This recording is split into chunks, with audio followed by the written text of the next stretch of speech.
all-woman panel, but you'll actually have two going one after the other. So I think that's a fantastic moment for APrIGF because we really prioritize gender diversity and privileging women's voices at the APrIGF. Before I go any further, I'm Gaia. I'm with the Business and Human Rights Resource Center. The Resource Center and Access Now is extremely proud to present this panel because we've been wanting to have this conversation at APrIGF for a long time. Today, we'll be, over the next 30 minutes or perhaps a little lesser, we'll be talking about a very interesting intersection, a topic that has never been explored at APrIGF before, which is the responsibility of investors and how we can integrate investing and looking at investors as part of our community and expand the frontiers of internet governance through a more inclusive approach. This is also extremely special for us because Singapore is really the financial hub of Asia. Most investors are situated here, so it's also timely that we were able to have this conversation while we are here at Singapore. And the panel today that we have, we could not possibly think of better people to get this conversation started with us because Access Now, in collaboration with the Resource Center and Heartland Initiative and multiple other partners, we were able to come up with a guide called Navigating the Surveillance Technology Ecosystem, a human rights due diligence guide for investors. And Lorraine, of course, has extensive experience, and I'll just in a minute introduce the panel. But before I go on to introducing the panel, I wanted to ask you a question. How many people in the room have investments in the tech sector? How many of us have put money into the tech sector? I have a little bit, a shamefully small amount, but I have a small. So there are few people here who have investments in tech. How many people have interacted with investors? Yeah, I hope it was a good interaction. So that's also indicative of this being a topic that needs to be introduced into the APrIGF space. And I think there's a lot that we could get out of that. To help us with that, we have Dhevy, Sivaprakasam, who's the Asia Pacific Counsel with Access Now. And we have Lorraine Howe, who's an ESG analyst on responsible investments with Columbia Threadneedle Investing. Both of them have extensive experience in the topics that they're going to talk about. What we would do is start with Dhevy and address the question of what is this guide and why did we decide to come up with this guide and what is it that we try to achieve with it? And then we'll go to Lorraine to get a more specific investor's perspective. Just to let you know, there might be investors who are joining us as well over the course of the next few minutes. So if you're able to stay back, we should be able to have a conversation with them. Over to you, Dhevy. Thanks.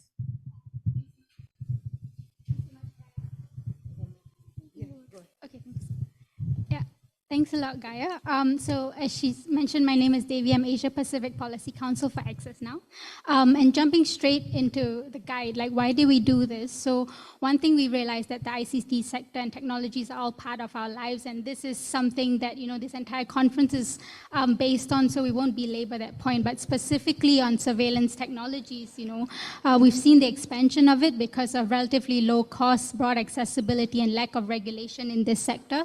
And so we wanted to do a guide that would specifically give not just investors but civil society and also governments a kind of guidance for how to look at human rights due diligence before you invest in technologies, including in the surveillance tech ecosystem, not just in surveillance tech, but also generally in the tech system. So it's in this context that BHRRC, Heartland Initiative, and Access Now, we created the Surveillance Technologies Accountability Project, STEP, which worked with Agentura.ru, the Gulf Center for Human Rights, Paradigm Initiative, and R3D over 2 years to conduct workshops and also interviews to find out as much as we could, including desk research, to culminate in a guide specifically for investors. The guide essentially is how do you conduct human rights due diligence when you're purchasing or holding shares in companies, especially the ones that have activities or investments in the surveillance tech ecosystem. First, what kind of surveillance does the guide look at? Two kinds. So one is targeted surveillance, which is spyware on individuals that is either used covertly or overtly, and the other is mass surveillance, which includes stuff like biometric recognition software, DPI, IMSI capture devices, which collects like information across a broad population and also indefinitely. And which companies does this guide specifically look at? So those are the ones that exclusively produce or sell surveillance technologies like NSO Group or Gamma. Those that sell goods and services that include but are not limited to surveillance tech like Alphabet and Amazon, sorry, I've got a script. And those that produce goods and services that can be used for both surveillance and non-surveillance purposes like Sandvine. So the starting point is to acknowledge that when these technologies are abused, the human rights risks that come from them actually then translate to other material risks like legal risks, operational risks, reputational risks, and financial risks. So, for example, in the case of NSO Group, when the Pegasus revelations came out that more than 45 countries were implicated in buying Pegasus spyware and using it against individuals within the country, including heads of state and also journalists, human rights defenders, civil society, it translated to many different risks for NSO, one being litigation that was filed by WhatsApp and Apple against NSO, which resulted in financial risk. So there's excessive legal fees and paying damages and limiting the company's operations. You have reputational risk because the CEO stepped down and there was a significant proportion of staff who were let go. And then you have legal and operational risk because NSO was blacklisted by the US government and there's an ongoing EU inquiry into Pegasus. And so these are the very real material risks that the company then faces that then also not only directly impacts on investors, but also indirectly exposes investors if you have asset managers investing in surveillance tech companies within your portfolio. So, for example, Blackstone Group had invested in Sandvine, but through a private equity firm, Francisco Partners. And when Sandvine was implicated of providing DPI tech to repressive governments, then Blackstone Group as an investor had to respond also to criticism. So for investors, this guide provides a list of questions for you to look more broadly into how would you ensure that your investments are human rights centered. And they're grounded in the human rights responsibilities under the UN Guiding Principles for Business and Human Rights. So it can be used beyond just the surveillance tech industry to the tech industry in general. And also noting here that sometimes companies don't call themselves surveillance technology companies, but they could be producing products that amount to having surveillance capacities on the ground. And these questions in the guide, they cover three main areas. So one is the governance, policy, and practice angle. And then it looks at the product life cycle and also remedy. So go into one of them. Each one actually has a whole list of questions that are in the guide, but I'll just look more broadly at the broader questions. So on governance, policy, and practice, the first thing to ask is, does the company have a public human rights policy? And do the board and senior management, they actively monitor human rights risks? And this is something investors should be, constantly actually engaging with the company on. On the product life cycle, there are three stages. So one is on design. And specifically on design, the questions to ask actually, it's what is the intended use of the technology and are there safeguards in place? Can you shut down a technology if there's abuse? And then you move on to the sale and deployment stage of the life cycle, which is what percentage of the company's revenue or product are in surveillance technologies? Who are they selling to? Are these countries in conflict zones? Are they sanctioned countries? And do these countries have a documented history of violating human rights? Are they selling to law enforcement agencies, military, defense contractors? And then you move to licensing. So does the company have human rights criteria when it tenders, when it evaluates the tenders that comes to them? And also contractual provisions in sales contracts where you allow for the revocation of a license if there's abuse of human rights. So this is just a broad summary. Oh, sorry. And then the remedy process is the third one. It's very important. So that's the last, but it's also a really important section of the guide, which looks into when there are violations that are done, Is there a publicly available and safe mechanism in line with the guiding principles, which then provides for remedy that can be offered by the company for the violations? I'll stop there because that's just a brief summary. Thank you, Dhevy. In fact, when we were discussing, or like when we were looking at inputs for the guide, one of the things that we focused on is making sure that this guide works for investors, but it also works for the technical community, for civil society to use as a map to ask questions or to provide support to investors. And what's really interesting about that is that we're hoping that we can take this guide and now work with civil society, work with academia, work with different actors to engage investors and the private sector.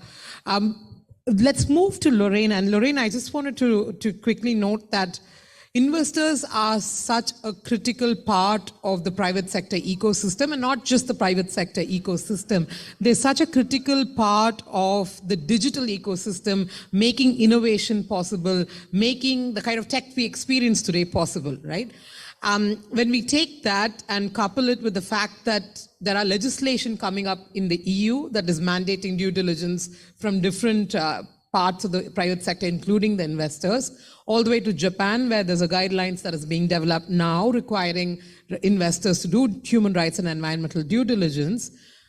How do we take that trust, use the UNGPs, and work with investors? Because what we'd really like to hear from you is that, quite frankly, investors are not all the same size, shape, and form, right? They're quite different.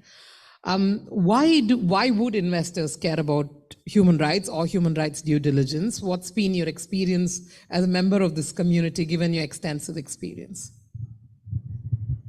Yeah, brilliant. I'll just share my screen if that's okay.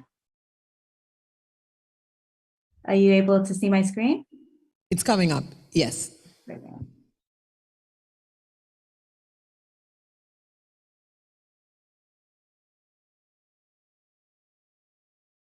Yes, does that work?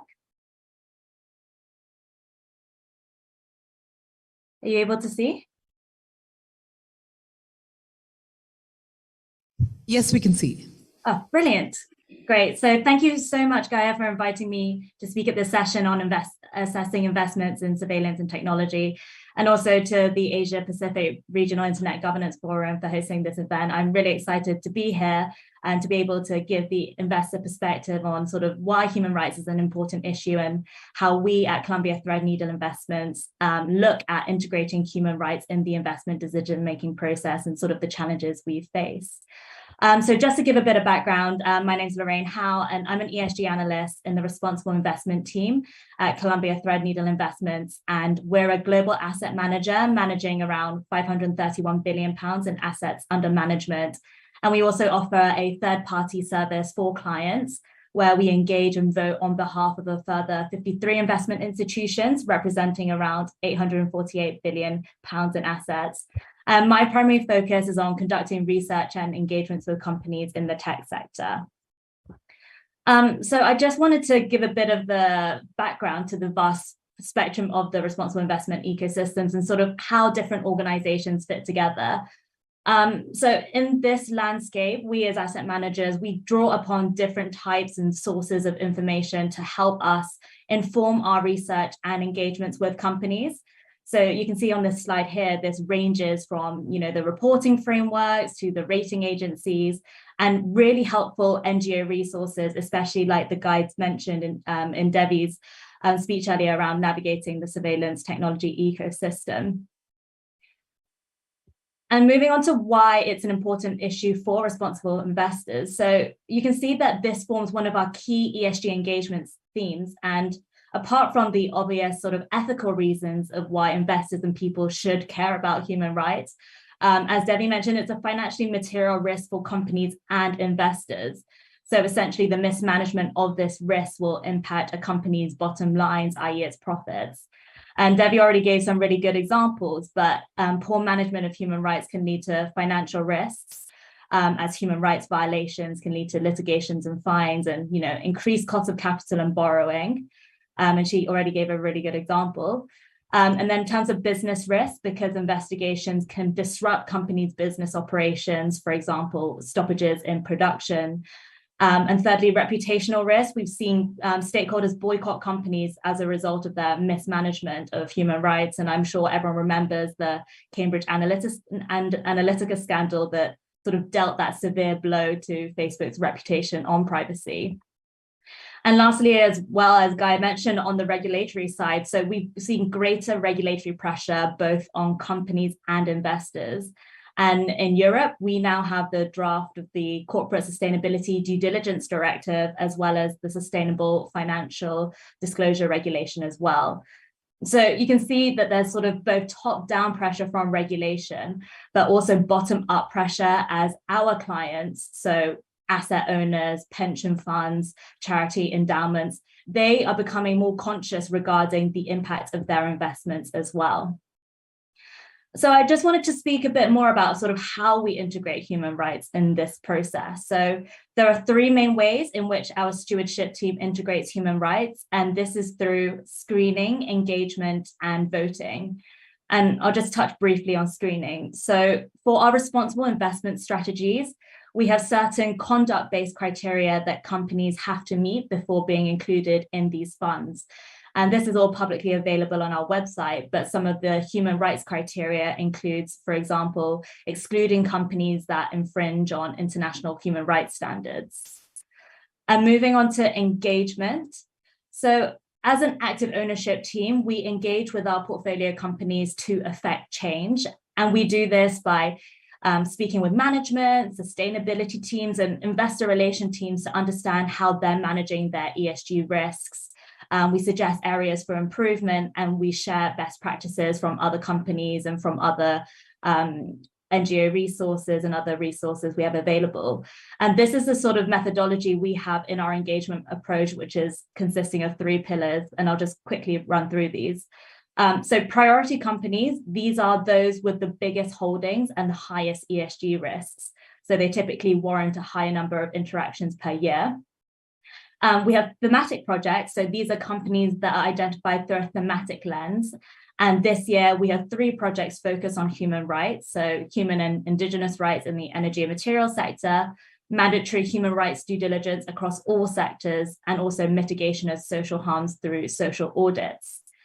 And lastly, we also have event-driven engagement, and this typically includes dialogues with companies before their meetings to outline our investor expectations and positionings regarding their proxy, as well as addressing any controversies or scandals that we've found.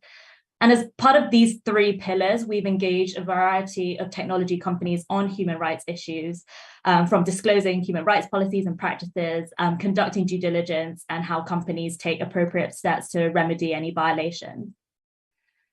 And another dimension to engagements is collaborative engagements with other investors. And this is really helpful to allow us to pull together our resources, align on our engagement objectives, and put greater investor pressure on companies. So this is where the civil society and NGO space plays a really important part, because we need the subject matter experts to help build up our own technical knowledge to have more fruitful conversations with companies. And on this slide, you can just see a sample of some of the collaborations that we're involved in. And it's also a helpful way for us to escalate our engagement process as well when our own individual engagements with companies are lacking in progress. And another way for investors to escalate the engagement process is by using our shareholder vote. This is also known as proxy voting. And in our public corporate governance guidelines, we're transparent around our standards, as well as the vote outcome transparency. So we've made our vote and our vote rationale public 24 hours after the vote for many years. But during these annual general meetings, investors can vote on issues that have been brought forward by management and shareholders. And shareholders typically file shareholder resolutions with companies when engagement on a specific issue isn't generating enough change or improvement. So it's a public way for them to signal some dissatisfaction. And recently, we've seen a lot more proposals on environmental and social issues. I think almost half of the shareholder proposals in 22 were focused on the social aspect, including human rights and also human capital. So you see that's the increased investor interest on the topic of human rights. And lastly, as a last resort, investors are able to divest their holdings. And this is typically when consistent engagement or even lack of engagement yields little results and investors consider the company too high of a risk to hold. And I just wanted to touch upon the challenges before wrapping up. So one of which we've seen is getting companies to commit to human rights due diligence, as it's not widely understood what human rights due diligence means. And another is around the transparency of the assessment. So some are partially or fully confidential, and this prevents us as stakeholders from understanding the results of the assessment, like the salient risk and how the company is addressing them. And we've also seen remediation is difficult in practice because levels of social protections are available in various regions differ, so it can be very difficult. So just to summarize, it's definitely an important issue given it does have that financial impact, and the tools like Dhevy mentioned in terms of the guides that the NGO and civil society are incredibly helpful when it's practical in terms of the engagement questions and also the defining the materiality and how that impacts the company. Thank you. Thank you, Lorraine. I'm going to open up the floor, and if you have questions or comments, please just raise your hand or come forward. But I have a very quick question for Lorraine and a question for Dhevy while we wait for others. Lorraine, one of the common sort of perceptions is that caring about rights or requiring rights compliant practices will always come at the cost of profits.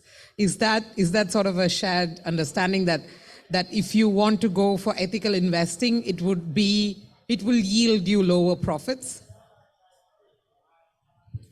That's definitely not the case from sort of our perspective, given we do think that human rights and the poor management of human rights does have that financially material impact. And I think what's been important when we're speaking to companies is being able to frame the conversation around how human rights issues will impact their business, whether that's financially through their business or reputationally, and being able to link the issue to the financial materiality. I think it's easier to have that conversation with companies, and we as investors see it that way as well, especially given that we commit to abiding by the UN Guiding Principles on human rights as well. And we've seen many cases in terms of the reputational damages, human rights violations, and how that impacts investments as well. Thank you, Lorraine. A quick question to Dhevy, and then we have a question on chat, and we'll go to that. So Dhevy, when we work with civil society, one of the often repeated frustrations we hear from national organizations, especially when they try to talk to tech companies, is getting a response that's really a non-response. In a sense that you don't really find solutions sometimes through engaging with companies. Not many grassroots, national, even regional organizations engage investors. What do you think might be the reason? Because once you've gone up to the CEO of a company or the head of public policy of a company and you're not able to get the solution you want, investors are an extremely interesting next frontier because in a sense, they're the boss of the boss, right? Yeah, no, you can hear me. Yeah. I completely agree there. I think on why local groups and regional groups don't engage so much with investors, I think it's just a case of two worlds that don't meet that often. And actually investors are a very good partner for civil society, because what we've observed in civil society, especially at Access Now, is that investors come to us with the same questions actually as to how to get companies to respond sincerely and regularly on human rights risk concerns on the ground, because that impacts their portfolios as well. And so we see here where civil society can actually give investors a clear sort of background, and also just from their experiences, the real risks on the ground that will then translate to these investors. And there is a very key partnership there that we need to build, and this is part of also, the guide is part of that engagement. Yeah. Yes. Thank you. There's a question, Lorraine, from the chat, and maybe Dhevy, you could chime in as well. Especially when it comes to the surveillance industry, what we notice is the technology being developed in the West and sort of being exported to countries in the Southeast, having significant impact. In fact, one of our colleagues during another panel mentioned Thailand as an example, where she said that Thailand doesn't produce surveillance technology, but imports it and deploys it, right? And increasingly, we are now seeing foreign policy requiring investors and companies to do due diligence. Have you received any kind of pressure to be more sensitive to surveillance technologies? What has been your experience with that?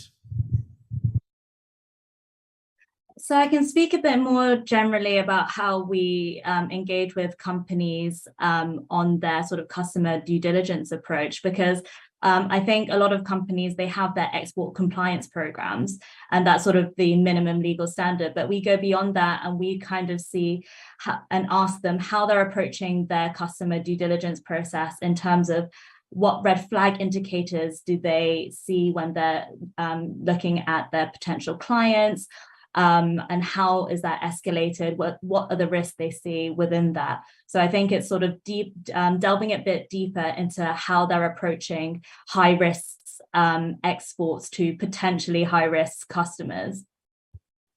Thank you. We have a question. Yeah, please go ahead. This is Jenna for the record. As we are living in a data-driven world, where AI could be the ways to eliminate bias and engender human rights, what do you think about algorithmic investment as one of the ways for responsible investment in the future? Our data is really powerful, but could it be used to benefit us who are creating it? Do you think building data sets that could eventually lead to an investment advantage and democratizing prosperity for all will be our future in the area when it comes to financial investment? Thank you. Thanks, Shana. It's such an interesting question. Lorraine, do you have a response to that?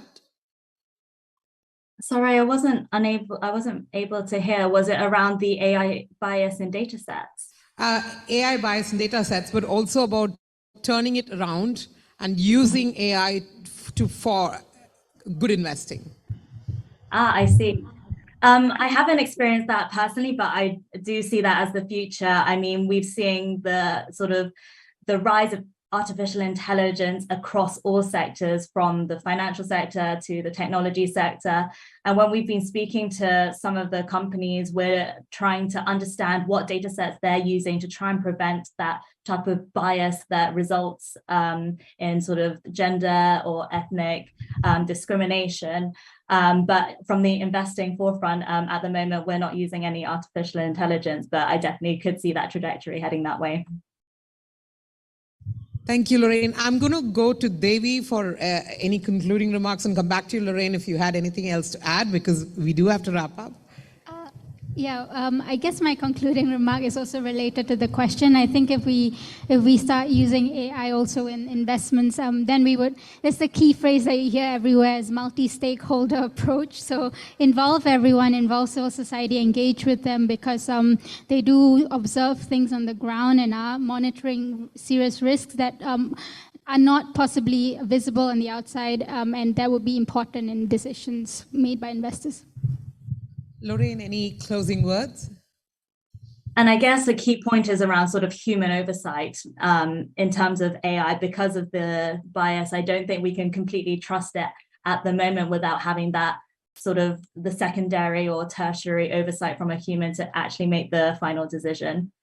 And that's a key point when we're speaking to companies about AI in general, in terms of their governance processes, who's responsible, is there sufficient human oversight with the expertise to decide on whether to finally take the action from the algorithm. Thank you, Lorraine, for joining us from London. Thank you for making the time to have this really important conversation. And I'm really glad you're the one who opens up this entire space for us at the APrIGF. I just wanted to thank everybody and Dhevy for helping us, not just with the guide, for having these conversations. And I guess I speak for both of us when I say that this guide and this work, we're just scratching the surface. There is so much to be done. There is just so much we could explore in terms of working with investors so that we can have shared prosperity, so that we can see better technology that works for all of us. And if any of you would like to get involved in this work, or if you'd like to adapt this guide, which, though the guide says surveillance technology, it could be applied to practically any kind of technology with a little bit of tweaking. And I'm sure we'll be happy to help you do that tweaking. So please keep us posted, and I look forward to more conversations at APrIGF and beyond. Thank you. Thank you. Thank you, Gaia. Thank you, Dhevy.